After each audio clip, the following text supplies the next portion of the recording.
Hello student, स्वागत है आप सबको स्टडी टाइम यूट्यूब चैनल पर। स्टूडेंट, इस वीडियो के माध्यम से कक्षा 8 क्लास का जो राजनीतिक शास्त्र का 6 अध्याय आर्थिक क्षेत्र में सरकार की भूमिका, इस अध्याय का जो प्रश्न उत्तर है यानी कि अभ्यास का जो क्वेश्चन आंसर है, इस वीडियो के माध्यम से बताने वाले हैं। तो वीडियो को ध्यान से देखिएगा और अगर कोई भी क्वेश्चन में अगर आपको नहीं समझ में आता है, परेशानी आता है, तो आप कमेंट कीजिएगा। मैं आपकी परेशानी को यानी कि आपकी समस्या का समाधान पूरा तरह से लाने का प्रयास करूंगा। ठीक है, तो अगर आपको वीडियो अच्छा लगेगा हमारा, तो वीडियो को लाइक कर दीजिएगा और हमारे चैनल पर नहीं है तो चैनल को सब्सक्राइब करके जाइएगा।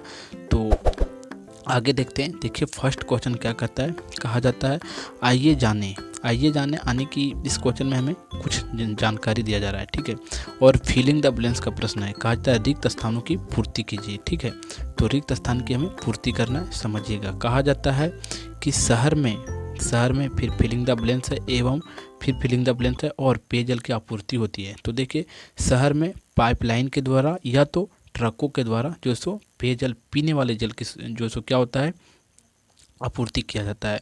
देखिए, ये सब के बारे में जो सो मैंने जब इसका अध्याय का एक्सप्लेन करके मैंने बताया था, तो वहाँ मैंने विस्तार पूर्वक में बताया है, पूरा अच्छा से डिटेल में बताया है। तो आप अगर उस वीडियो को नहीं देखें तो वीडियो के डिस्क्रिप्शन में लिंक दे दिया जाता है, आप जो सो उस वीडियो को जरूर देखिएगा। इस वीडियो को देखने के बाद अगर आप उस वीडियो को देख लेते तो क्या होगा कि इसका जो अभ्यास का क्वेश्चन आंसर है आप खुद बनाते हुए आगे बढ़ते जाएंगे, क्योंकि उसमें मैंने एक्सप्लेन करके अच्छा से बताया कि कहाँ क्या है क्या नहीं है। और इसके वीडियो के डिस्क्रिप्शन में ऑब्जेक्टिव क्वेश्चन का भी लिंक दिया हुआ है। देखिए, ऑब्जेक्टिव क्वेश्चन आप खास करके जरूर देखिएगा, क्योंकि ऑब्जेक्टिव क्वेश्चन आपके परीक्षा में ज़्यादा से ज़्यादा पूछा जाता है। और इस अध्याय के अंतर्गत जितने भी ऑब्जेक्टिव क्वेश्चन बनने वाले हैं, सभी ऑब्जेक्टिव क्वेश्चन को मैंने क्या किया है, ये उस वीडियो के माध्यम से बताने का प्रयास किया है। ठीक है, तो ऑब्जेक्टिव क्वेश्चन को आप जरूर देखिएगा। ठीक है, क्योंकि ऑब्जेक्टिव क्वेश्चन देखते हैं तो आप ज़्यादा से ज़्यादा नंबर लाने का जो संभावना आपको बन जाएगा। तो फिर अगला प्रश्न देखते हैं आप। दूसरा इसका जो है, कहा जाता है प्रधानमंत्री उज्ज्वला योजना। देखिए, प्रधानमंत्री उज्ज्वला योजना आपने भी आपके घर तरफ भी जो सो प्रधानमंत्री उज्ज्वला योजना के बारे में सुनते होंगे कि प्रधानमंत्री उज्ज्वला योजना के तहत गरीबी रेखा के नीचे महिलाओं को निःशुल्क एलपीजी कलेक्शन मुआवजा कराया जा रहा है। ठीक है, जो गैस होता है वो फ्री में दिया जा रहा है प्रधानमंत्री उज्ज्वला योजना के दौरान। ठीक है, अब अगला हमारा कहा जाता है कि जन सुविधाएं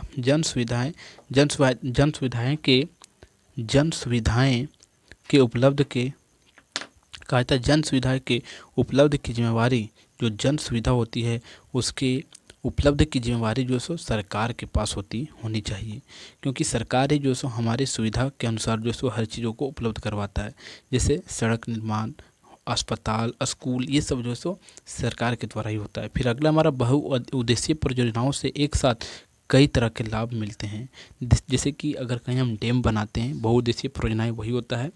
मैंने आपसे बार बार रिक्वेस्ट में करता हूँ कि अगर आप एक्सप्लेन का वीडियो नहीं देखे तो आप ज़रूर देखिएगा। एक्सप्लेन का वीडियो अगर आप देख लेते हैं तो बहुउद्देशीय परियोजनाएं ये सब आप सब समझ जाएंगे, वहाँ मैंने अच्छा से बताया है।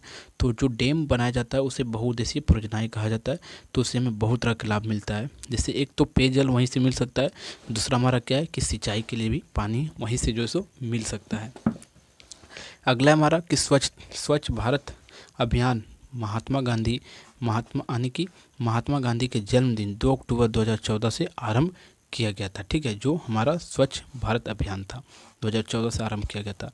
अब देखिए, अगला क्वेश्चन जो हमारा है, निम्नलिखित प्रश्नों के उत्तर दीजिए। ये थोड़ा सा बड़े बड़े प्रश्न है और थोड़ा सा इनका आंसर यानी कि जो ऑब्जेक्टिव क्वेश्चन थे उससे थोड़ा सा बड़ा होता है। ठीक है, समझिएगा। कहा जाता है बहुउद्देशीय परियोजना से क्या लाभ है। जो बहुउद्देशीय परियोजनाएं होते हैं उनसे हमें क्या लाभ मिलता है। कहा जाता है बहुउद्देशीय परियोजनाओं के कुछ मुख्य लाभ हैं, जैसे सिंचाई, जल विद्युत उत्पन्न, बाढ़ नियंत्रण, घरेलू और औद्योगिक उपयोग के जल आपूर्ति, मछली पालन, ये सब जो हमें पर्याप्त और मनोरंजन के लिए हमारे बहुउद्देशीय परियोजनाएं जो होते हैं काम में आते हैं। ठीक है, जैसे कहीं बहुउद्देशीय परियोजनाओं का अर्थ यही होता है कि कहीं डैम बनवा दिया जाता है तो वहाँ से आप पीने का जल आपको मिलता है, मछली पालन हो सकता है, वहाँ से क्या किया जा सकता है कि खेती के लिए जल का भी सिंचाई हो सकता है और लोग वहाँ घूमने के लिए भी, मनोरंजन के लिए भी जाते हैं। ठीक है, जैसे कि आपने जो हमारा डीवीसी है, तिलैया डैम है, और आपका जो मैथन डैम है, वहाँ लोग अधिक घूमने के लिए जाते हैं और ये सब जो वहाँ सुविधा है सभी लोग जो सो क्या करते हैं, फ़ायदा उठाते हैं। अब अगला हमारा इसी का दूसरा नंबर है, सेकेंड नंबर का है, कहा जाता है कि भारत के कुछ महत्वपूर्ण बहुउद्देशीय परियोजनाओं के नाम लिखें। तो देखिए भाखड़ा नागड़ा परियोजना, ठीक है, दामोदर घाटी परियोजना और चंबल परियोजना, और है हमारा हीराकुंड बांध परियोजना। ये सब हमारे जो सो कुछ परियोजनाएं जो भारत में कभी भी ये सब बहुउद्देशीय परियोजनाएं की गई थी, ठीक है। अब अगला तीसरा पार्ट है इसका, समझिएगा। कहा जाता है जन सुविधा से क्या होता है। देखिए जन सुविधाएं ऐसी सुविधाएं होती है जिनका संबंध लोगों की मूलभूत ज़रूरत से होती है, ठीक है। जन सुविधा का अर्थ यही होता है, और ये सुविधाएं लोगों के जीवन को बेहतर बनाने और उनकी आवश्यकताओं को पूरा करने में मदद करती है। जो जन सुविधा होती है, ठीक है, लोगों की आवश्यकता और लोगों की जो मतलब जो भी ज़रूरत होती है उनके लिए ज़्यादा से ज़्यादा क्या होती है, ये हमारा जो जन सुविधा है वो ज़्यादा से ज़्यादा फायदा देती है, ठीक है। अब अगला हमारा चौथा नंबर का क्वेश्चन है। कहा जाता है शुद्ध पेयजल हमारे लिए क्यों आवश्यक है, कि शुद्ध पीने वाला जो जल है वो हमारे लिए क्यों अति आवश्यक है। अति आवश्यक या बहुत ही इंपॉर्टेंट है। कहा जाता है शुद्ध पेयजल हमारे लिए बेहद जरूरी है। यह ना केवल हमारी शारीरिक स्वच्छता के लिए महत्वपूर्ण है, बल्कि यह हमारे मानसिक स्वास्थ्य और पर्यावरण के लिए भी बहुत महत्वपूर्ण है। अगर आप पेयजल शुद्ध पानी नहीं पीते हैं, अच्छा पानी नहीं पीते, तो आपको अनेक प्रकार की बीमारी हो सकता है, जैसे कि हैजा, टाइफाइड, ये सब का बीमारी जो सो दूषित जल से होता है। तो हमें पेयजल पीना चाहिए, ठीक है, अच्छा जल पीना चाहिए।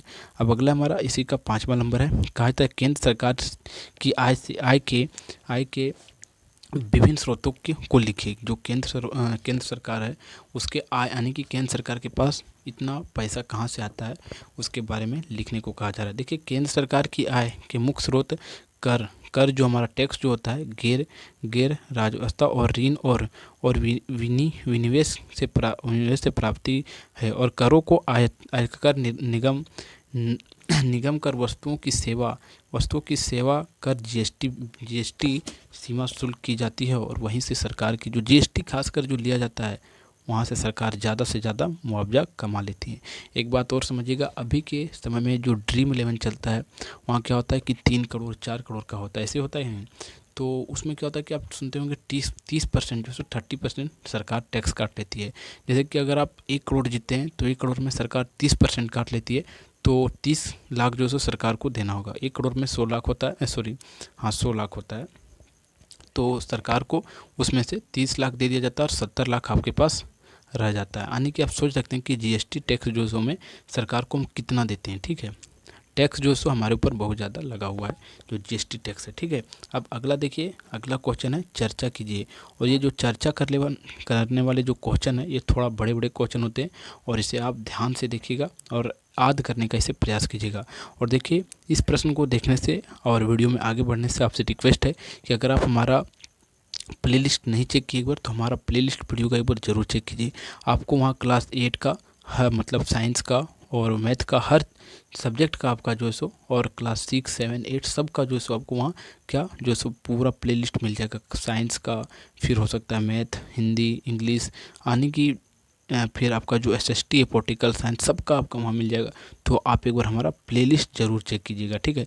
तो देखिए प्लेलिस्ट देखने के लिए आप हमारे किसी भी वीडियो से आके जो सो प्लेलिस्ट चेक कर सकते हैं। तो देखिए प्लेलिस्ट चेक करने के लिए हमारा चैनल का, आपको किसी भी प्रकार का वीडियो आया है हमारा चैनल के रिलेटेड, तो आप यहाँ जो सो क्या कीजिए, उस पर क्लिक कीजिए, ठीक है। आप यहाँ क्लिक करेंगे तो आप देखेंगे हमारा चैनल पे जो है स्टडी टाइम ये जो सो खुल गया है, ठीक है। आप देख सकते हैं यहाँ आपको स्टडी टाइम लिखाते हुए दिख रहा होगा। अब आगे क्या करते हैं, देखिए यहाँ आता है आपको वीडियो, देखिए वीडियो है, शॉर्ट्स है, होम पेज है, और यहाँ पोस्ट है, और यहाँ आपको एक दिख रहा होगा प्लेलिस्ट। तो आपको क्या करना है, सीधा सीधा प्लेलिस्ट पर आना है, ठीक है। देखिए प्लेलिस्ट पर आइएगा आप, और प्लेलिस्ट पर आके आप क्या कीजिएगा, देख सकते हैं आप क्लास 7 का साइंस का प्लेलिस्ट बना हुआ है पूरा अध्याय का, फिर उसका आंसर का, क्वेश्चन आंसर का बना हुआ है। फिर इसी प्रकार क्लास 8 का, फिर क्लास 8 का क्वेश्चन आंसर का विज्ञान का है। फिर आप देख सकते हैं क्लास 8 का हिंदी का है, और इस प्रकार क्लास 6, 7 सबका जो सो प्लेलिस्ट यहाँ बना हुआ है। और आप किसी भी प्लेलिस्ट को ओपन कीजिएगा, देखिए इस प्लेलिस्ट को ओपन करते हैं तो इसमें जो सो आपको पूरा सीरियल बाय सीरियल सभी अध्याय के जो सो वीडियो आपको मिलते चले जाएंगे। तो इस प्रकार यहाँ से आप अगर देखते आके तो आपको भी सुविधा होगा, और आपको कहीं और जाने का जो है सो ज़रूरत नहीं पड़ेगा और वीडियो में, ठीक है। तो आप देख सकते हैं ये क्लास 8 का साइंस का है। तो यहाँ से आप देख सकते हैं प्रश्न उत्तर का पूरा वीडियो जो है सो सीरीज बाय सीरीज यहाँ डला हुआ है प्लेलिस्ट में। तो आप प्लेलिस्ट को आकर एक बार ज़रूर देखिएगा। आपने प्लेलिस्ट देख लिया। अब हम आगे देखते हैं। देखिए अगला क्वेश्चन क्या कहा जाता है जो कि चर्चा करने वाला है। कहा जाता है तीसरा नंबर का क्वेश्चन है, सरकार को जन सुविधा उपलब्ध कराने की जिम्मेवारी क्यों लेनी चाहिए और आलोचनात्मक विवेचना कीजिए। कहने का अर्थ ये बनता है कि सरकार जो सो हमारे जन सुविधा उपलब्ध कराने की जिम्मेवारी क्यों लेना चाहिए और उनके बारे में हमें कुछ उल्लेख करना है। देखिए उत्तर समझिएगा। कहा जाता है जन सुविधा सरकारी जिम्मेवारी को संविधान में जीवन के अधिकार का है जो आश्वासन दिया जाता है और वह देश के सभी नागरिकों को प्राप्त होती है, इसलिए जन सुविधा उपलब्ध कराना सरकार का जिम्मेवारी होता है। कहने का अर्थ ये बनता है कि जो सरकार है वो हमारे जन सुविधा के लिए बहुत ही क्या होते हैं कि सरकार को देना चाहिए। नहीं तो लोग अगर जन सुविधा नहीं देंगे तो जो मतलब गरीब लोग होते हैं वो ऊपर कभी नहीं बढ़ पाएंगे। ठीक है। और देखिए जितने भी क्वेश्चन है सबका मैंने जो सो थोड़ा थोड़ा मतलब क्या बोल सकते हैं छोटा छोटा आंसर मैंने जो सो बनाने का प्रयास किया है। और आप दूसरा का वीडियो देखते हैं तो वहाँ आपने देखा होगा कि वो बड़े बड़े आंसर लिख देते हैं जो कि आपको याद करने में बहुत परेशानी होगा। लेकिन मैंने छोटे छोटे आंसर लिखता हूँ क्योंकि अगर आप याद भी करते हैं तो आपको जल्दी से याद हो जाए। तो आप हमारा वीडियो खास करके ज़्यादा से ज़्यादा देखिएगा। ठीक है। अब अगला हमारा चौथा नंबर का क्वेश्चन। कहा जाता है क्या सामाजिक सुरक्षा की योजना जरूरी है, अगर हाँ तो क्यों। देखिए कहा जाता है हाँ सामाजिक सुरक्षा की योजना बहुत जरूरी है। यह एक ऐसा समझौता है जो सभी आय समूह तक फैला हुआ है और यह सुनिश्चित करता है कि हर व्यक्ति को बुढ़ापे बीमारी और विकलांगता या बेरोजगारी जैसी परिस्थिति में व्यक्तिगत सुरक्षा मिले। ठीक है। इस प्रकार की हमें जो सामाजिक सुरक्षा उसके अंदर ये सब हमें देखने को मिलता है। अब अगला हमारा पाँचवा नंबर का कहा जाता है पानी सड़क सफाई और बिजली जैसी जन सुविधा उपलब्ध कराने में सरकार की भूमिका का वर्णन कीजिए। कि ये सब जो हमारे सरकार हमें उपलब्ध करवाती है इनके बारे में लिखना है। तो समझिएगा आंसर। देखिए कहा जाता है इस प्रकार सरकार की एक अहम जिम्मेवारी यह बनती है कि प्रत्येक व्यक्ति को पर्याप्त जन सुविधाएं मुहैया कराए और प्रारंभिक काल तक सभ्यताओं के विकास से पूर्व समिति जनसंख्या तथा लोगों को वृद्धि एवं विवेक में न्यून होना चाहिए और लोगों की बुद्धि मानवी जरूरतें रोटी कपड़ा तथा मकान आदि सब सीमित थी। ये सब हमारे इसके अंतर्गत आते हैं। अब अगला जो इसका छठा क्वेश्चन और लास्ट क्वेश्चन है समझिएगा। कहा जाता है कि आर्थिक गतिविधियों के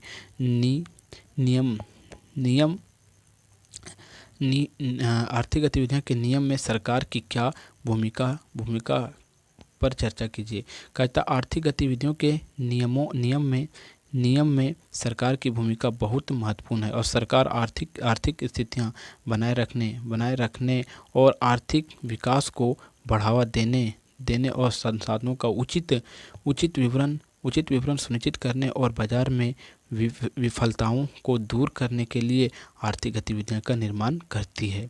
और इस प्रकार इस अध्याय का जो प्रश्न उत्तर था सभी प्रश्न उत्तर समाप्त होता है। अगर आपको वीडियो अच्छा लगा हो तो आप वीडियो को लाइक करके जाइएगा और वीडियो लास्ट तक देखने के लिए बहुत बहुत धन्यवाद। और अगर आप इस वीडियो को शेयर करना चाहते हैं तो शेयर कर दीजिए। अपने स्कूल ग्रुप हो सकता है और अपने दोस्तों के पास ट्यूशन ग्रुप कहीं भी आप इस वीडियो को शेयर कर दीजिए क्योंकि ज़्यादा से ज़्यादा इस वीडियो को देखकर लोग सीख पाएँ। ठीक है। और इसका पूरा प्लेलिस्ट अगर आप शेयर कर देते हैं तो बढ़िया होगा। तो फिर मिलते हैं आपको नई वीडियो में, तब तक के लिए जय Hind. Song lyrics inspired by the idea